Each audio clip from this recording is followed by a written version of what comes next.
Maingay po tayong lahat. Tayo po'y magbibigay ng ating tithes and offerings. Sa akin po mga bisita, hindi po kayo obligadong magbigay. Ang pagbibigay po sa church na to ay kusang loob. Tayo po'y manalangin. Father, we thank you so much, Lord, for allowing us to be in this place this morning. Thank you, Lord, for the presence of our visitors. Thank you, Lord, for the songs that you've given to us this morning, songs of thanksgiving and praises to you for what you've done to us, for taking our place and dying for our sins. Lord, we express our thanksgiving, Lord, this morning as we give our tithes and offering. May you look upon our offerings and accept it, Lord. In Jesus' name we pray. Amen. Be seated.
Tayo po ay dadako na sa pinakamahalagang bahagi ng ating pagtitipon ngayong umaga.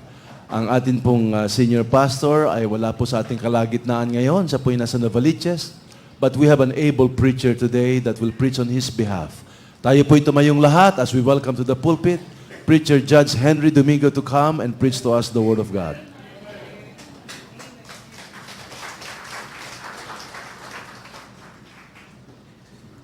Magandang umaga po sa inyong lahat. Salamat at nandito kayo. Ako nga, tinanggihan ko yung imbitasyon eh. O, alam na ninyo yun. Oo. Atin pong buksan ang atin pong mga Biblia sa John. At gagamitin ko isang bersikulo. This is a very familiar verse. John chapter 14.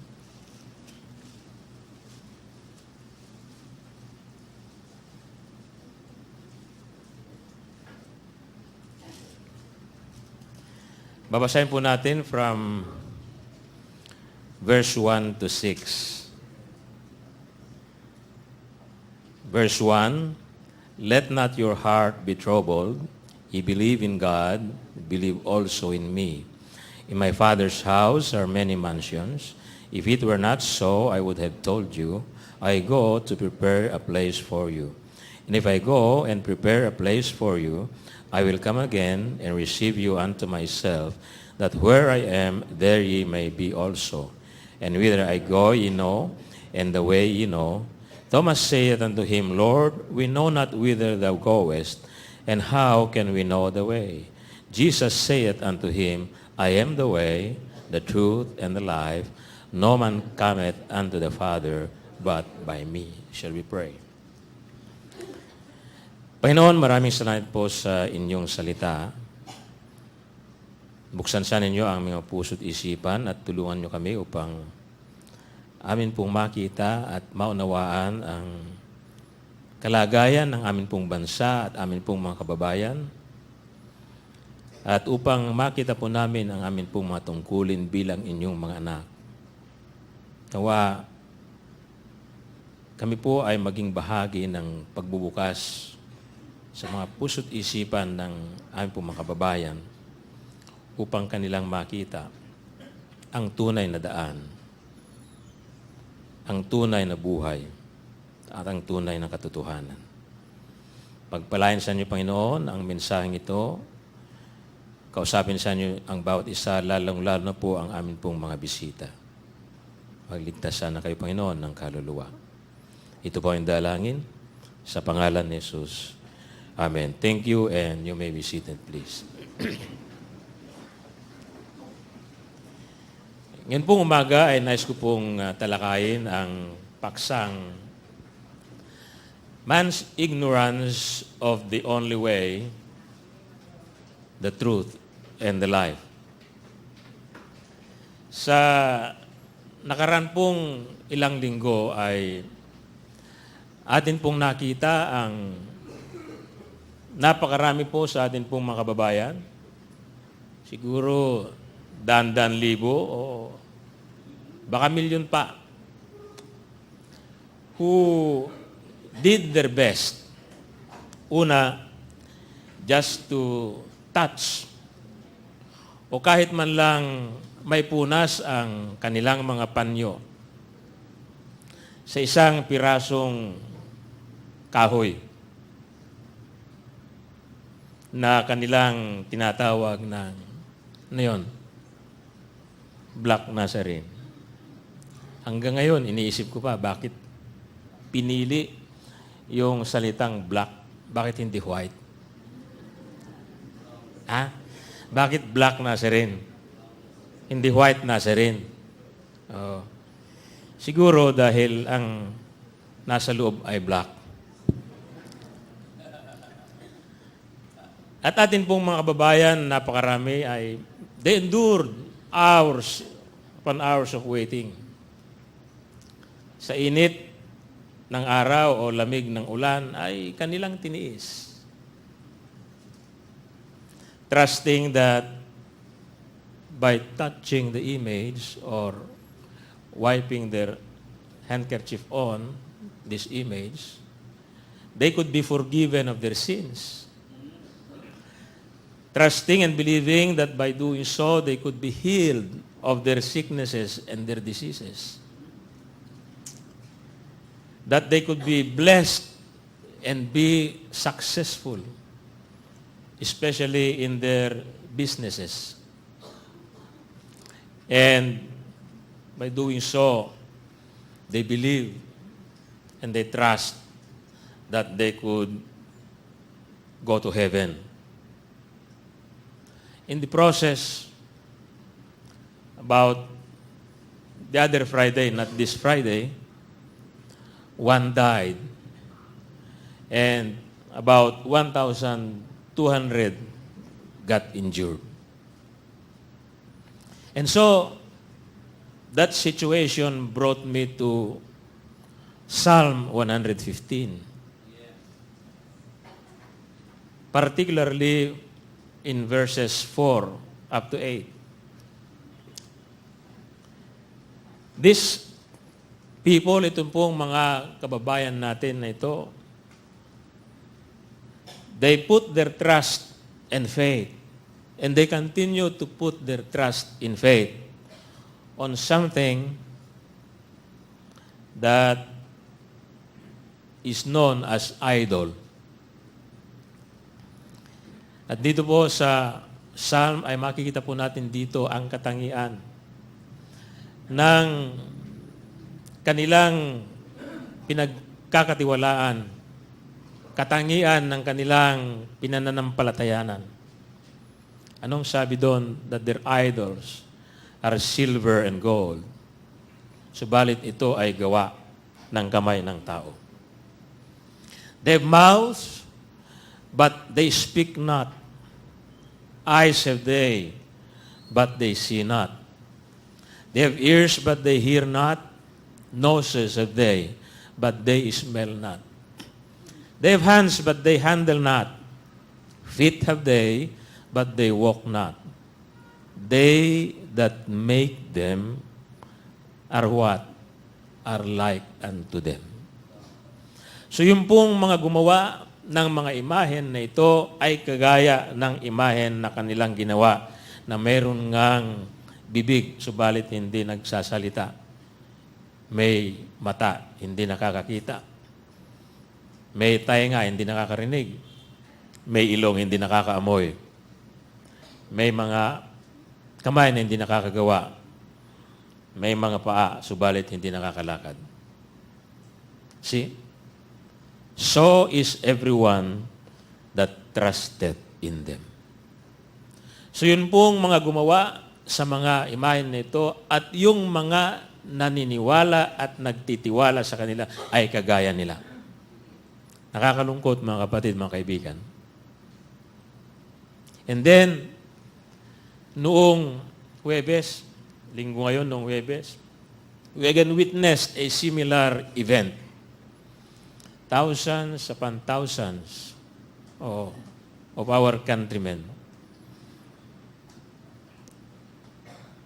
Kahapon nga, bumabagyo, napakalakas ng hangin, napakalakas ng ulan. Subalit, libo-libo sa ating pong mga kababayan na nagsuot ng kapote ay nandoon sa Tacloban at saka sa Palo upang masilayan lamang ang kanilang iniidolo. That one even remarked that as if he saw the Lord Jesus Christ when he saw the Pope. Nakapagtataka, mga kaibigan, mga kapatid, na itong taong ito ay ganun na lamang ang paghanga, pagtitiwala, paniniwala ng milyon-milyong tao. Subalit, ang taong ito na kanilang iniidolo, he himself believes in Mary. And so many ladies, hindi ko alam kung sino yung mga lady nito. Siguro mayroong lady of, ano yun sa Pangasinan? Manawag, Lady of Manawag. Napakarami.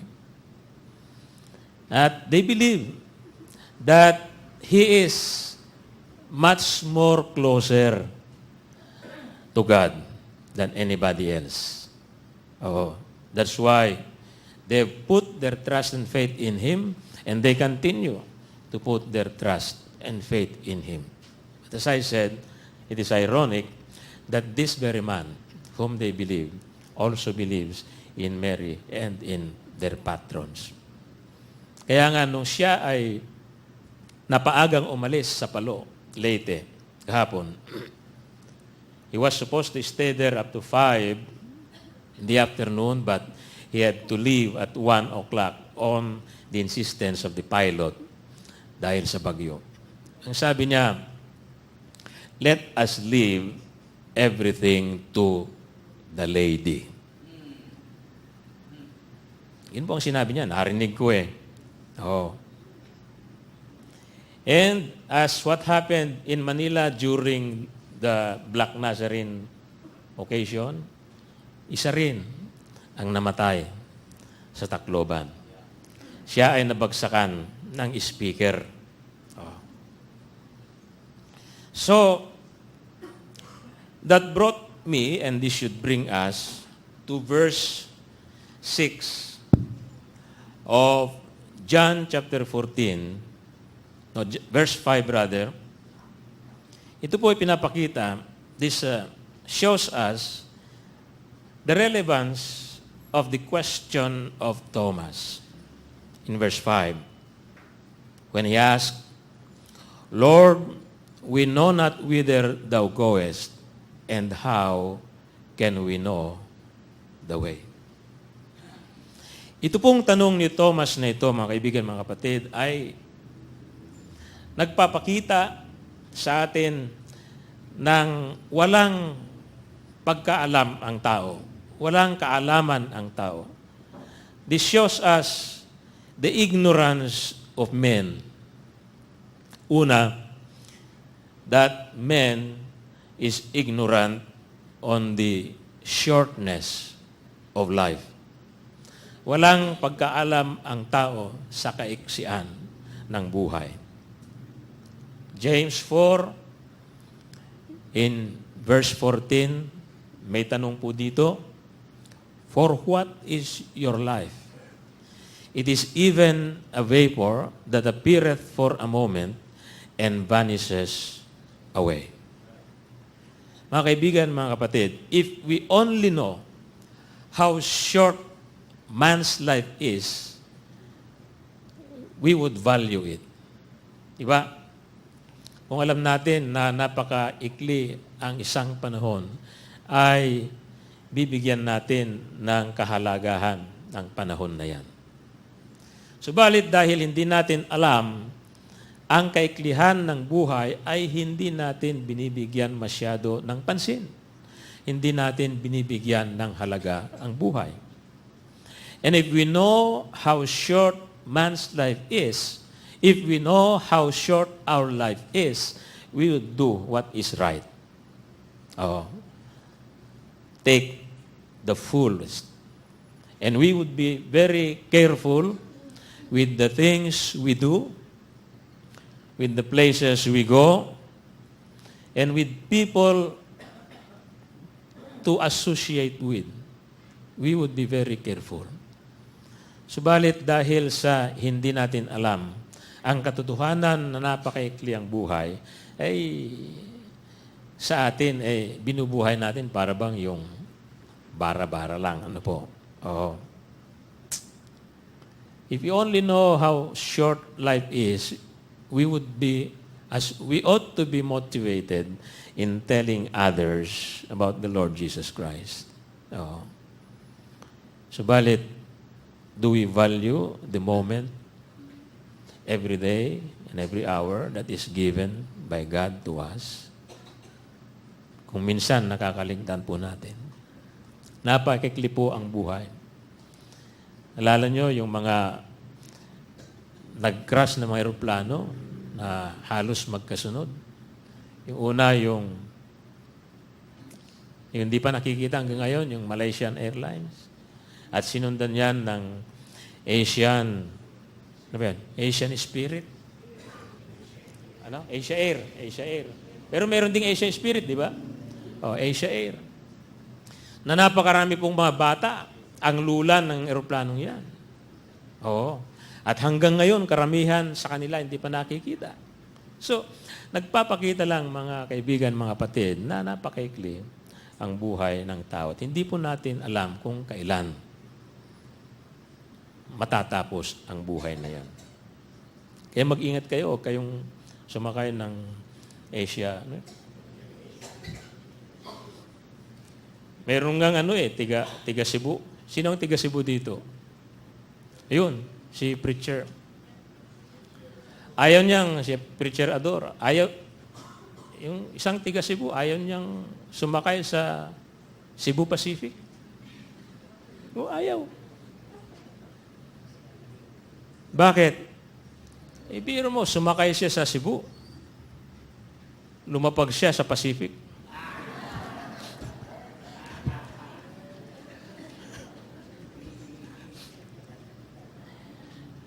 Yung isa naman, yung binabanggit ko na airlines, ayaw sumakay sa Asia Spirit, ano yun? Anong airlines yun? Hindi, merong airlines na may Spirit. Asian spirit. Ayun na nga.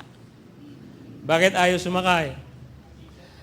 He boarded, complete, body and soul. Lumapag siya, spirit na lang. Okay na, go na tayo. So let us make use of the life that God hath given us. Let's value it. Let's do what is right. And let us be careful how we live that life, how we walk that life. Because life is too short.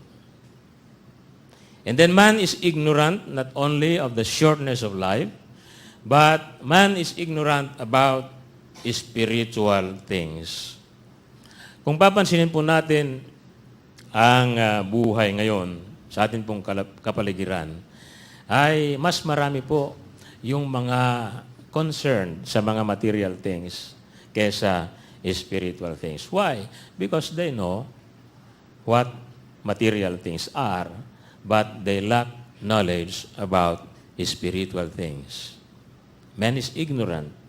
In Romans 10:3, nakalagay doon, being ignorant of God's righteousness and going about to establish their own righteousness, have not submitted themselves to the righteousness of God. You see, ang pinagkakatiwalaan ng tao ay ang kanyang sariling personal na katwiran. Subalit, hindi nagtitiwala sa katwiran ng Diyos sapagkat unang-una wala siyang kaalaman sa katwiran ng Diyos. And because of this, man is submitting to the righteousness of his fellow men. Kagaya ng Pope. That millions of our countrymen are submitting to the righteousness of the Pope. Ephesians 4:18, anong nakalagay doon? That man's understanding is darkened due to ignorance. Why? Because of the blindness of their heart. Ang pangunawa po ng tao ay dumilim dahil sa kamangmangan o kawalang pangunawa sa mga espiritual na bagay. That's why we are here as believers of the Lord Jesus Christ to tell others about the righteousness of Christ. Yun po lamang ang paraan upang makita ng iba ang katwiran ng Diyos. And if they have the righteousness of God, they will live a right life. And man is also ignorant about Christ. Wala pong tunay na kaalaman tungkol sa Panginoong Hesukristo. John chapter 1, dito po sa verses 10 and 26, makikita po natin dito that Christ was in the world was made by Him, but what happened? The world knew Him not. Ito pong mga napakaraming mga kababayan natin, don't you think that they believe in the existence of God? Don't you think that they also believe in the existence of the Lord Jesus Christ? They believe that there is God. They believe that there is Jesus Christ. But why is it that they continue to believe and have faith in images? Like what? The Black Nazarene. Ano ang ipinapakita po niyan, mga kaibigan, mga kapatid? Yan ay nagpapakita lamang that they don't have knowledge about the Lord Jesus Christ. They are ignorant about the Lord Jesus Christ. See? That's why, while they may believe that there is God, while they may believe that there is Jesus Christ, yet by their lives, by their actions, they deny the power of the Lord Jesus Christ. They deny or they show that they have no true knowledge about God. See? Ewan ko lang I'm just wondering if ito pong pagtanggap sa kay Pope Francis is a violation of the Constitution of our country. Kung yung pong pagtanggap, paggastos, yung panahon na ginugol ng pamahalaan, yung 3 araw na idineklarang holiday, ewan ko kung yan ay paglabag sa saligang batas ng ating bansa. Bakit? Ay nakalagay po sa ating pong saligang batas that no public money or property shall be used, appropriated or applied directly or indirectly to support or aid any church, religion, minister. Ewan ko. Sana merong magsampa ng test case sa husgado upang malaman natin. Bakit? Eh kung sasabihin ng Korte Suprema, yan ay paglabag sa saligang batas, eh di wala ng Pope na pupunta rito. Diba? Oh. Di wala ng holiday. Ayaw naman ninyo. Hindi lamang po yan that man is ignorant about the Lord Jesus Christ, but man is also ignorant of the fact that he is lost. Di alam ng karamihan na siya ay nawawala. Kaya nga, yung tanong ni Thomas ano yung sabi niya? Ano yung tanong niya? How can we know the way? Pag ang isang tao ay nagtatanong, paano ko malaman ang daan? Anong ibig sabihin niyan? Siya ay nawawala. Sapagkat kung hindi siya ay nawawala, ay hindi niya tatanungin yan. Di ba? Ganun lang kasimple. So man is ignorant about the truth, about the reality that he is actually lost. At bakit ang tao ay nawawala? Dahil sa kasalanan. Alam natin yan, na lahat ay nagkasala at hindi umabot sa kaluwalhatian ng Diyos.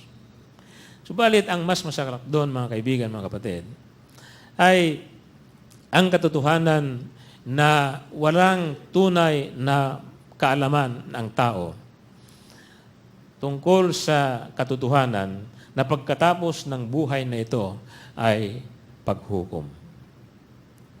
The Bible tells us that death is an appointment.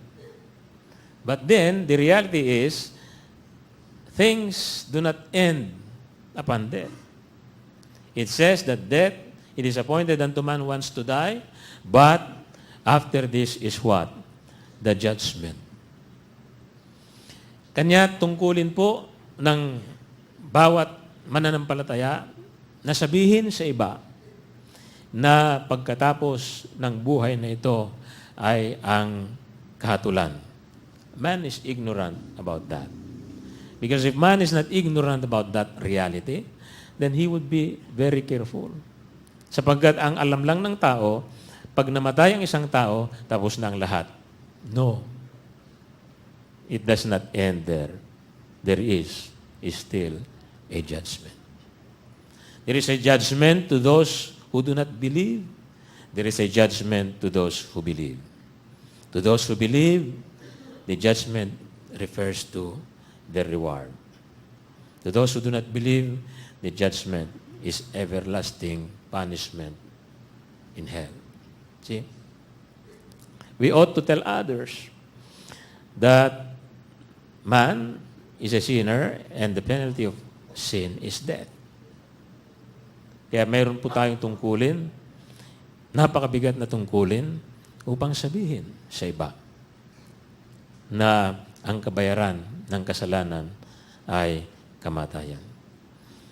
Na ang lahat ay hindi humahantong lamang sa libingan dahil merong katulan pagkatapos nun. Yung bang mga namatay sa airplane crash ng mga bata, matanda, alam ba nila yun? Na sila ay mamamatay noong panahon na yun? Hindi po nila alam. Sapagkat kung alam nila na mag-crash yung eroplano, ay hindi sila sasakay. Paano ngayon? Kung sila ay namatay na walang kaalaman tungkol sa Panginoon, nasaan sila ngayon? The Bible tells us, at ulitin ko po, the penalty of sin is death. See? Kaya dapat malaman ng bawat isa ito, sapagkat ito ay katotohanan. Hindi po natin alam kung kailan darating ang kamatayan na yan. Naalala ko, ang isa nating pastor, si Pastor Tabs. Alam ba niya na siya ay babarilin noong araw at oras na yun? Hindi po niya alam. Nagpapakita lamang, mga kaibigan, mga kapatid, na dapat ang bawat isa ay laging handa. Sabi nga ng ating senior pastor, that Pastor Tabs was able to protect him, but he was not able to protect himself.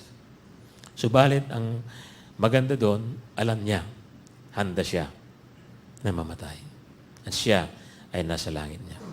Sa atin po mga kaibigan, mga bisita, meron na ba kayong katiyakan? Na sa inyong pagpanaw sa lupang ito, ang inyong kaluluwa ay pupunta sa langit. I hope that if you do not have that assurance yet this morning, you will make that decision. The best decision that you could ever make in your life. And then, man is ignorant that Christ is what? The truth. Anong sabi niya? Sa sagot niya kay Thomas, sa tanong ni Thomas, I am the way, the truth, and the life. Man is ignorant that Jesus Christ is not only the truth, but the only truth. Sapagkat kung hindi po ignorante, kung hindi po walang kaalaman ang tao, na ang Panginoong Hesukristo lamang ang katotohanan, kung alam nila yan, ay siya na mismo ang kanilang paniniwalaan at pananampalatayanan. Subalit, sa kanilang buhay na naniniwala at nanampalataya sa mga imahen, ay nagpapakita lamang, mga kaibigan, mga kapatid, ng walang kaalaman ng mga taong ito na ang Panginoong Kristo ang siya lamang katotohanan. Remember, when Pilate was interrogating the Lord Jesus Christ, di ba, hinuli ang Panginoong Kristo, and He was tried and He was brought before Pilate. Ano ang kanyang sinabi kay Pilate during his trial? Ang sabi ng Panginoon sa John chapter 18, verse 37, I was born and come to this world that I should bear witness of what? Of the truth. Everyone that is of the truth heareth my voice. Yan ang sabi ng Panginoon Hesukristo. Kanya't kung ang isang tao ay nasa katotohanan, ay dapat lamang pakinggan niya at marinig niya ang boses ng Panginoong Hesukristo. Kaya kung ang mga milyon-milyon na taong ito ay nakakakilala na ang Panginoong Hesukristo ang siya lamang katotohanan, dapat naririnig nila at nakikinig sa kanyang boses. At kung sila ay nakikinig sa kanyang boses, hindi na sila pupunta sa iba pang mga lugar o iba pang mga tao, kundi sa Panginoong Hesukristo lamang. John 8:32 tells us, and ye shall know the truth, and the truth shall set you free. Ang akala ng mga kababayan natin nito ay itong imahen na ito, itong taong ito, ang magpapalaya at makakapagpalaya sa kanila. Anong ibig sabihin yan? That they do not know that Jesus Christ is the only truth. Siya lamang, sa atin pong mga bisita, nais po naming bigyan diin sa inyo ang katotohanan na ang Panginoong Jesucristo lamang ang katotohanan. Hindi siya ang isa sa mga katotohanan. Siya lamang ang katotohanan. And by knowing the truth, you can be set free. Only the truth can set you free from the bondage of sin. Only the truth can set you free from the penalty of sin, which is eternal death in hell. Jesus Christ. So why don't you accept Christ this morning as your Lord and Savior? Because He is the only truth. And then man is ignorant that Jesus Christ is the only life. Wala pong ibang buhay, mga kaibigan, kundi ang Panginoong Jesucristo. Ang sabi niya, I am the life. In John chapter 1 in verse 4, nakalagay doon, in Him, sino yung Him? The Lord Jesus Christ. In Him was life, and the life was the light of men. Bakit nasa kadiliman ang tao? Because man does not know the light. And because man does not know the light, he does not have that light. If man would only come to the knowledge of the Lord Jesus Christ, he will no longer live in darkness, but he will live in light. See? 1 John 5:12, makikita po natin dito that the Lord Jesus Christ is the only source of life. He that hath life, he that hath the Son hath life, and he that hath not the Son of God hath not life. So sa atin po mga bisita, nais mo bang magkaroon ng buhay? Ang Panginoong Hesukristo, siya lamang ang buhay. Siya ang tunay na buhay. Then man is ignorant that Jesus Christ is the only way. Huwag po nating isipin na marami pong daan. Oo nga, marami po tayong naririnig. Marami po tayong nakikita. Napapanood na daan. Subalit, isa lamang ang daan patungo sa kaharian ng Diyos. Sino yung daan na yan? Ang Panginoong Jesucristo. Ano yung kanyang isinagot kay Thomas? Sa tanong ni Thomas, I am the way. See? The truth and the life. No one cometh unto the Father but by me. Man in his sinful state walks in darkness. Man in his sinful state does evil. Why? Because there is no righteousness in him. Why is there no righteousness in man? Because he does not know righteousness. If he knows righteousness, then he would be righteous, but he does not know righteousness.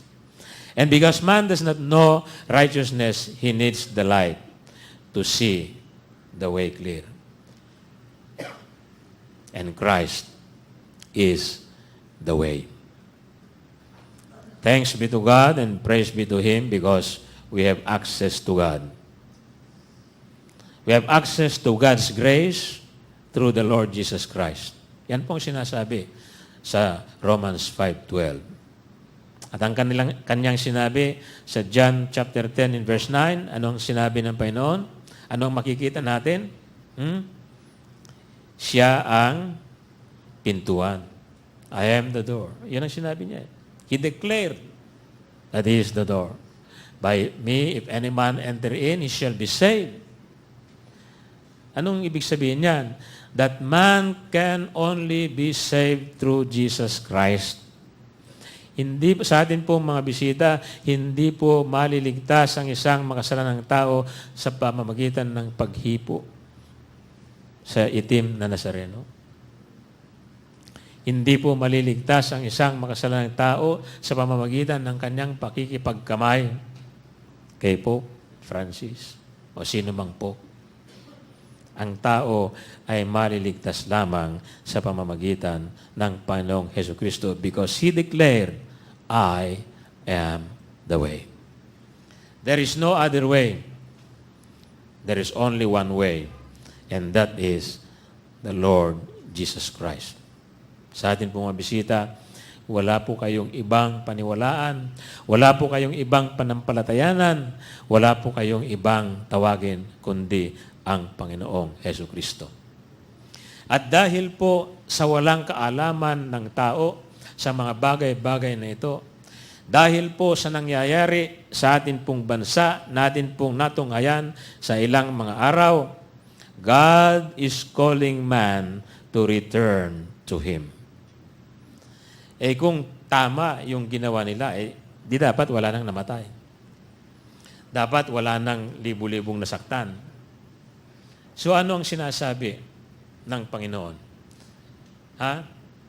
Bumalik kayo sa akin. Yan ang sinasabi niya. God is calling man to return to Him. As man is ignorant on the shortness of life, as man is ignorant about spiritual things, as man is ignorant concerning Christ, as man is ignorant about his state of being lost, as man is ignorant that after death is judgment, as man is ignorant that Jesus Christ is the truth, the life, and the way, God is calling man to return to Him today. Sa atin pong mga bisita, nais po naming malaman ninyo that while the wages of sin is death, yet it is of the Lord's mercies that we are not consumed. The Lord's mercies prevent us from being consumed. His compassion fails not. Lamentations 3:22. Makikita po natin dyan. Yes, totoo po that God is full of compassion. And because He is full of compassion to our visitors, we want you to know that He is ready to forgive you of your sins and iniquities. But you have to call upon Him. Ang nais ng Panginoon ay bumalik ang makasalanang tao sa Kanya. Subalit nais din Niya na tumawag ang tao sa Kanya. He wants you, my friend, our friends, our visitors, to call upon Him. He wants you to entrust your lives to Him. He wants you to confess your sins to Him. And He has made a promise that if you confess your sins, He is faithful and just to forgive you for your sins, not only to forgive you of your sins, but to cleanse you from all your unrighteousness. See, the Lord's mercy is everlasting. The Lord's mercy is from everlasting to everlasting. It is and the Lord's mercy makes salvation possible. Tignan po natin sa Titus chapter 3 and verse 5. Ang sabi ni Apostol Pablo, not by works of righteousness which we have done, but according to what? According to His mercy, He what? He saved us. Maliwanag po yan. Oo. We can do nothing to save ourselves. Sa atin pong mabisita. We cannot escape eternal death in hell. It is only God by His mercy that we can be saved from eternal damnation. Kaya sa araw pong ito, sa umagang ito, today is the day of self-examination. Let us examine ourselves. Oh. Sa mga mananampalataya, let us examine ourselves. Alam po natin ang kaiklihan ng buhay. Alam po natin na mayroon pong paghukom pagkatapos ng buhay na ito. Alam po natin na ang Panginoong Kristo lamang ang daan, ang katotohanan at ang buhay. Bakit hindi po natin patuloy na sabihin sa iba ang mga katotohanan na ito? Let's tell others. Let us examine ourselves if we are telling others about the shortness of life. Let us tell others, let us ask ourselves if we are telling others that after death is the judgment. Let us examine ourselves if we are telling others that Jesus Christ is the only way, that He is the only truth, and He is the only life. And to our visitors, this is also a moment of self-examination. O, meron na ba akong katiyakan ng kaligtasan? Kung ako ay mamamatay, meron ba akong katiyakan na aking buhay ay patungo sa langit? Return to God. Man has departed from God because of sin. But in His mercy, God is calling man to return to Him. As millions upon millions cling to images, God has the assurance in John 14:6, our verse this morning, that He is the way, the truth, and the life. To our visitors, I plead to you, accept the way. I plead to you, believe in the only truth.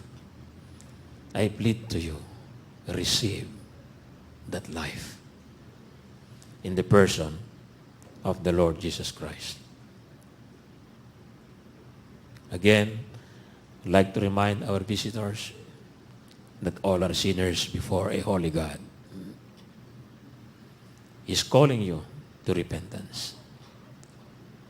Well, you might say, well, I'm doing right. I'm all right. No, you are not all right. You are not doing right. I'll just do good and I will go to heaven. No. Kahit na mabuti ang iyong ginagawa, kahit na sa mata ng tao mabuti ang iyong buhay, meron pa rin isang requirement. What is that? Repentance. The Bible tells us clearly that except ye repent, ye shall likewise perish. Why don't you come to Christ this morning, to our visitors? Knowing now that life is very short,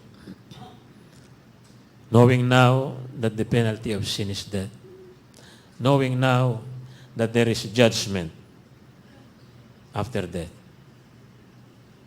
knowing now that Jesus Christ is the only way, the only truth, and the only life. Why don't you come to Him this morning? Accept Him as your Lord and Savior. Tayo po tumayong lahat. Habang nakayuko, ang mga ulo at nakapikit ang mga mata, nais ko pong malaman muli sino ang atin pong mga bisita. Pakitaas ang inyong mga kamay. All our visitors, kindly raise your hands. Thank you, thank you, thank you. You may put your hands down.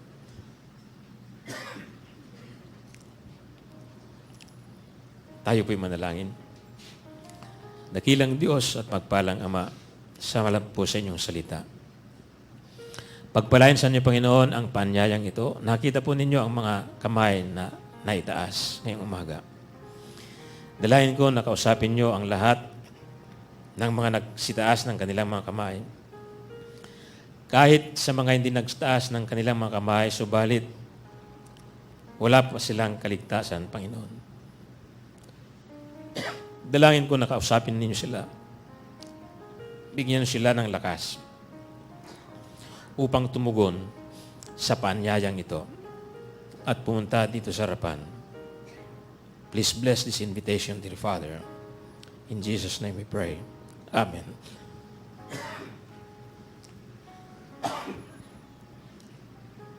Tayo po ay awit ng awit paanyaya.